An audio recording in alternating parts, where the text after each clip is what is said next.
Welcome to Rupert Henry. Rupert, the winner of the recent Rolex Sydney Hobart Yacht Race two-handed division. Let's come to that later, but let's start at the beginning. Where did sailing begin in your life and how? I think it's a family influence. It started with weekends away with my parents when I was 1 year old, 2 years old. They had a Endeavour 24, which they built themselves. And then later on, when I was 4 or 5, they built a Swanson 32 in the driveway beside our house in Roseville. So, which they launched, and we sailed around various islands in the Pacific with my brother and myself when we were 4, 5, 6 years old. So yeah, it goes way back. It's an addiction that gets passed on generation to generation. And did you go to school? Yeah, those were early days. I went to school full time. Right. Yeah, absolutely. Yeah. But that must have been a wonderful experience. But skiffs, did that come into your realm early on? Skiffs, well, I learned to sail on an Optimus dinghy. So Dad had a job in the US for a few years. So we lived in Miami, and the Optimus was a big class internationally. It wasn't in Australia much then, so that's how I learned to sail. And then we moved back. I got a mini skiff, a flying ant, when I was about 12 years old. So sailed flying ants for a few years, and that's where I got a real taste for like sailing fast, I suppose. And also back then a lot of classes were development rule classes. It was more like a box rule, so you learned a lot being involved in those classes because people were always tinkering within the rules, but tinkering with new ideas, what might make a boat go faster, and it got you thinking at a very young age about things like hull shape, rocker, straight lines of run, various mast sections. It was a good class for that sort of thing. And where did you race that? On Middle Harbour? Middle Harbour Yacht Club. Yeah. Yeah. Well, a few good yachties came out of there, I think, sailing flying ants, didn't they, over the years? Yeah, it was a very popular class, and a lot of good sailors came through it, like the Wilmots early on. When I got into it, Adam Beecher was just leaving the class. And some of my friends around the club at the same age were people like Malcolm Page. Nathan Wilmot was a couple of years younger than us. So, yeah, it was a good scene. But sailing around as a 4-year-old or a bit older, can you remember much about that, or were you just told about it and looked at the photos? No, I can remember it because it's a scary environment when you're young and not used to it. I remember the first time we sailed the boat up to Lord Howe Island, it was upwind all the way. So in a 32-footer doing about 4 knots, that's almost a week of upwind in the little boats. They have like a settee and then a pilot berth either side. So yeah. Inside the lee cloth for a week as a 5-year-old, you don't forget that. No, but a sturdy little boat, the Swan 32s, weren't they? Yeah, great boat. Yeah, very seaworthy. Yeah. You see one now and you think, oh, wow, small boat. Yeah, exactly. But they never let you down. So we went from skiffs there, then where did you go after the flying ants? Where did you graduate to from there? Then I got into 420, which is, an international class, obviously. It's the world youth class now, and it's a strict one design. So that was a great boat to get for my later part of high school and through first part of uni. So good boat, one design, let me go overseas to a couple of world championships during university, and we actually had a world championship on Lake Macquarie when we were at school in that class. So learned a lot about tactics sailing that type of boat, and also the teamwork. And who crewed with you? Did you have a same crew all the way through? Or? Yeah, I started with a good friend of mine called Chris Meehan. So we met each other in our junior classes, and then we teamed up in the 420 and had a good time. Right. And what did you study at uni? I did what's now called a Bachelor of Construction Management at New South Wales. So back then it was called a Bachelor of Building. But a really good degree. I loved it. Right. And you finished it? Sailing didn't get in the way too much? Sailing got in the way a lot, but I finished the degree. Right. 4-year degree. Yeah. So, yeah. Well, we were talking to a year or so ago to Basil Dieldhelm, who we did an interview with, and Basil graduated as a dentist, but I think it took him 40 years to get through because he'd do 1 year, then go sailing for 5 years. So yours was a bit shorter than that. Yeah, uni is good for doing a fair bit of sailing if you're disciplined about it, because you get that nice break in the European summer. So we used to work all semester, save enough to buy an economy ticket to Europe and do 1 regatta a year overseas, which is not much by these days. But you must have got great support from your family. I mean, obviously you started with your family sailing, but they've supported you through that time with the junior skiffs and into the 420s. Yeah, absolutely. Like Mum and Dad were very supportive. I guess they were passionate about their sailing, and they supported me when I couldn't afford to buy boats by buying me dinghies when they could. So, yeah, it was great. Yeah. So when did the yachts get on the horizon? How did that come Well, about? so I sailed throughout uni, as I said, and then reality bit me at the end of uni. I couldn't afford to sail anymore. I had to get a job. So I didn't sail for 10 years. We gave up the 420 and the 470 stuff in about 1994. And then I didn't sail until 2003 when I bought a Sydney 38 with a couple of other mates. So, yeah, that was getting back into sailing in an offshore sense and corrected time sailing. And that was a great boat. We did 2 Hobarts in the Sydney 38 called Team Lexus and had a lot of fun. Was that the black boat? No. Was it Black boat, yeah. It was originally launched by Dennis O'Neill. That's right, yeah. It had a black hull, black interior, black deck. Every line was black. So, yeah. But that was a big, good learning curve to get into ocean racing. I guess a little boat like that, you get bashed around a bit. Yeah, it took a long while to get there because the 38-footer, well, they're a bit quicker these days, but they're still a good boat. The Sydney 38 never lets you down. It's solid, well designed, well built, and yeah. But obviously then you thought I'd go a bit bigger after the Sydney 38. Well, I think that kind of, the Sydney 38 campaign for 2 or 3 years kind of exhausted me in the boat sense. I had young kids then and had a growing business. So I think I put sailing on side burner for a couple of years after that. And then I got back into it with Etchells. So I bought an Etchell in 2007. And I had Etchells in Etchells in a pretty serious way for about 5 or 6 years. We did 3 world championships and learned a lot. Like, they're strict one design, as you know. Absolutely, yeah. And really tactical racing and nice community. You make a lot of friends that way. So yeah, and then I got back into yachting again in offshore yachting in 2014. And that was with Chinese Whisper? I bought a TP52 for a few months, which we called FOMO. And then, about 3 or 4 months later, we graduated up to a Chinese Whisper. But was the TP52 here in Australia? It was originally in Australia. I think it was one of the boats that probably the last boat that Graham Wood imported. Yes, it was a pretty hot boat back in 2007, 8, 9. Then it went to New Zealand, and those fellas sailed it back here to sell. So I picked that up, and then quickly. But why did you have it for only such a short time?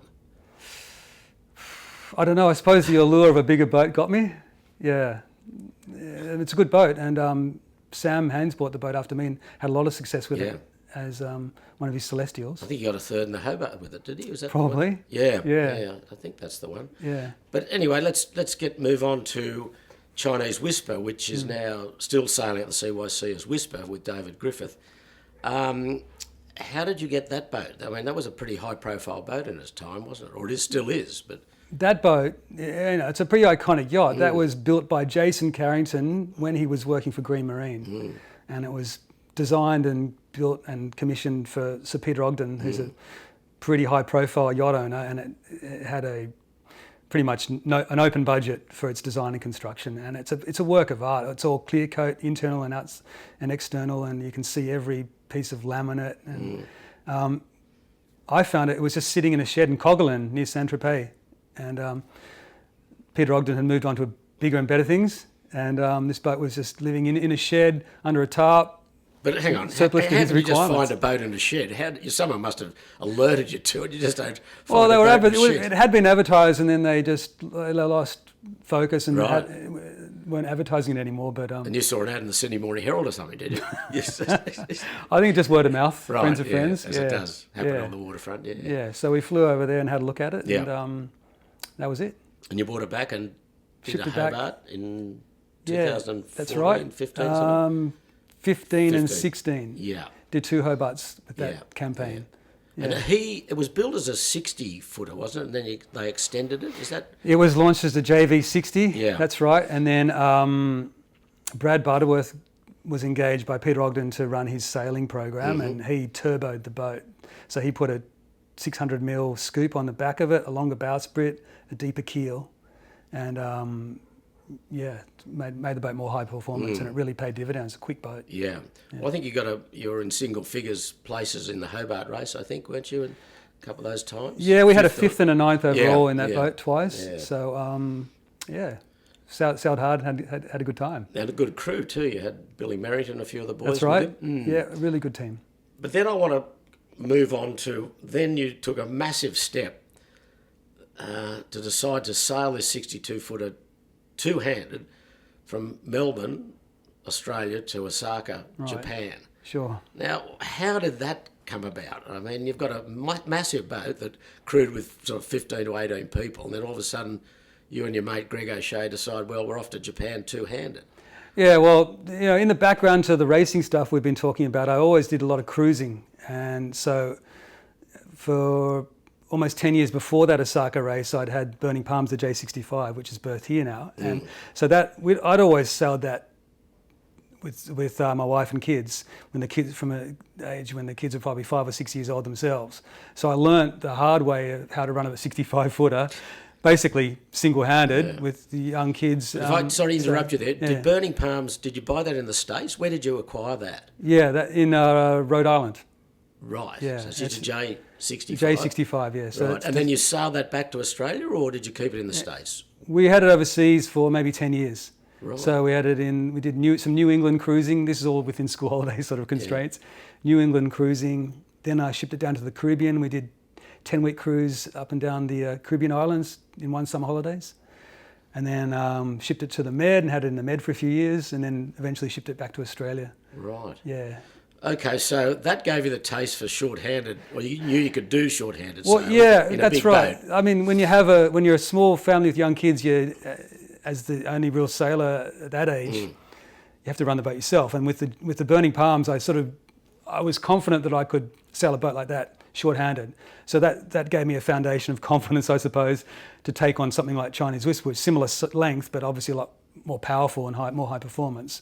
But I knew on the systems we'd developed for the Palms, what would need to be done to a full GP boat to make it manageable. So where did you start? I mean, you've got a fully crewed boat, then you had to convert it to a short-handed boat. I mean, you had to make massive modifications, I would think. It was a big project. Yeah. So we basically identified what we wanted to achieve in terms of sailing systems to make it effectively a single-hander. A lot of that stuff we copied off the Armoccas in terms of the furling systems and mainsail handling systems.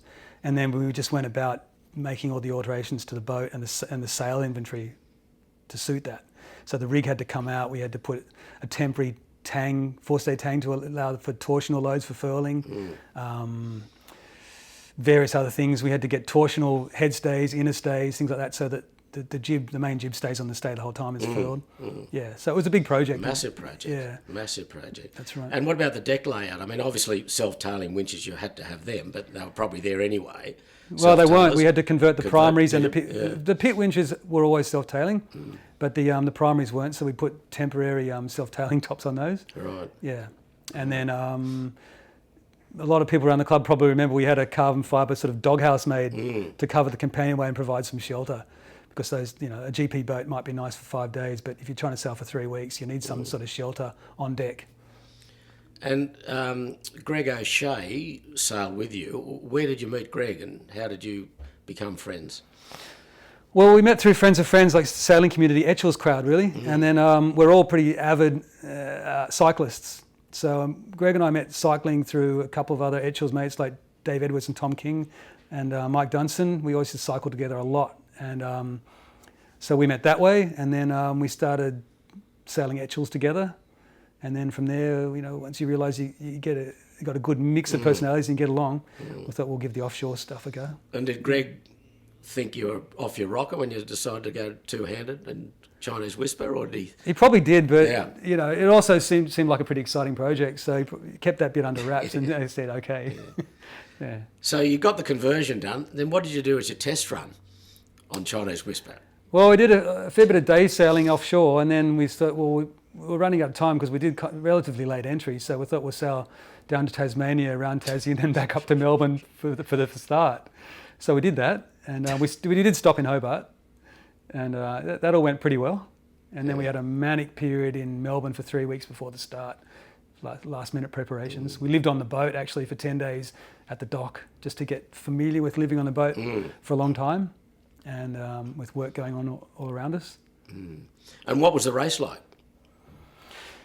I'd say it's the best adventure I've ever had at sea. What, 5,500 miles, was it? That's the straight line distance. Yeah, I think yeah. we sailed about 6.5. Mm-hmm. Yeah, it was it was unforgettable. It was the whole mix of weather and just nice to be travelling from south to north. You get the changes. Hopefully getting warmer as you go on. You get warmer, then it gets cold again towards Japan, but you get the change in sky. You get the change in climate as you go up, and it was really good. And you see some fantastic places that you wish you could stop at along the way. Yeah. Especially that North Pacific. It's a desolate and remote place, and you come across these atolls that look pretty fascinating. Is it well navigated? I mean, they're all on the charts, these atolls and everything? Yeah, we didn't find anything uncharted. Right. Yeah, but some of the places do. Once you get north of the equator, some of those Pacific islands do seem forgotten. Yeah. We saw one with guys paddling in stand-up like canoes, and looked like 200 years ago. Yeah. Amazing. And what was the weather like generally?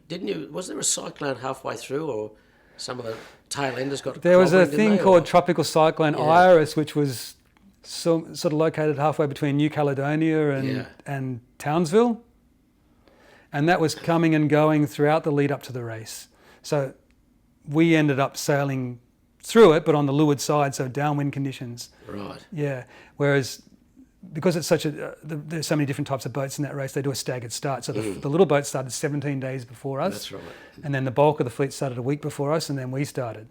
So some of the fleet had to pull in on the in Queensland, and that time doesn't count in their race time, but just to shelter from it. Yeah. Whereas we decided we started later and decided to keep going, so we sort of shot through between the centre of the low and the Swain reefs. I think the outer Great Barrier Reefs. And watch system, did you keep watches or just up when you needed, down when you needed?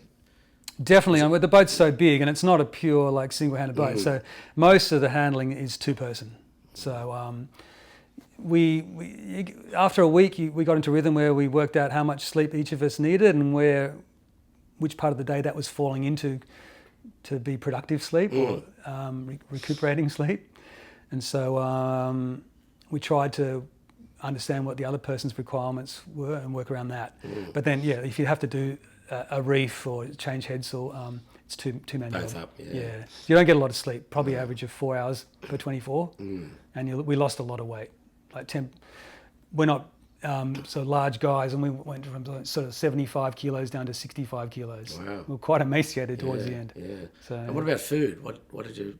All freeze-dried? All freeze-dried, which could have been part of the problem. Yeah. But just to stay light, that's what we thought. And we made water along the way. We only took 40 litres of emergency water in case the desalinator broke down. Yeah. And the boat held together well? I mean, no real issues? Or? No problems at all until we ran into a floating tree in the middle of the Solomon Sea.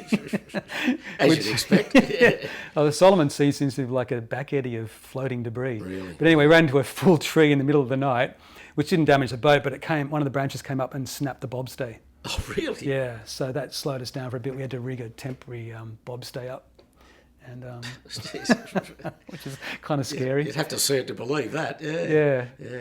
And what did you do with the boat once you got to Japan? I mean, did you sail it back or did it ship it back? The original plan was to ship it back.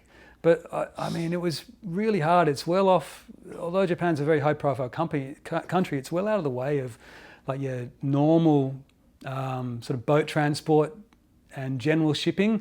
It's a very import or export-specific country, I suppose, with all their motor vehicles. And we tried to get on one of those car carriers, and it just kept getting pushed back and back and back.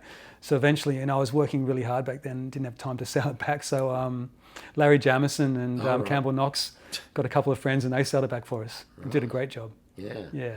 But it was up in Japan for 6 months before that. Right. Yeah. So obviously then short-handed sailing was right on your radar. Right. Definitely. So what was the next step? I mean, did you race Whisper again after that, fully crewed, or not? No, not after that. Then you sold it to David Griffith, who's, as I said earlier, is still sailing it successfully. Yeah, done a fantastic campaign with it. Yeah. So then you must have thought, well, I'll keep going short-handed sailing. Is that how it eventuated? Well, prior to all that, I've always been fascinated by that French single and double offshore scene. I mean, it's really exciting. And the adventure side of yachting's always appealed to me. Like I enjoy the racing, but I also enjoy cruising, and I like being on the ocean and at sea. And single-handed and double-handed racing seem to capture all those elements that I like about yachting into one package. So in the background, I'd always been following that and living it vicariously. And then the reason we sold Chinese Whisper was so that I could embark on the Class 40 design and construction and do that project.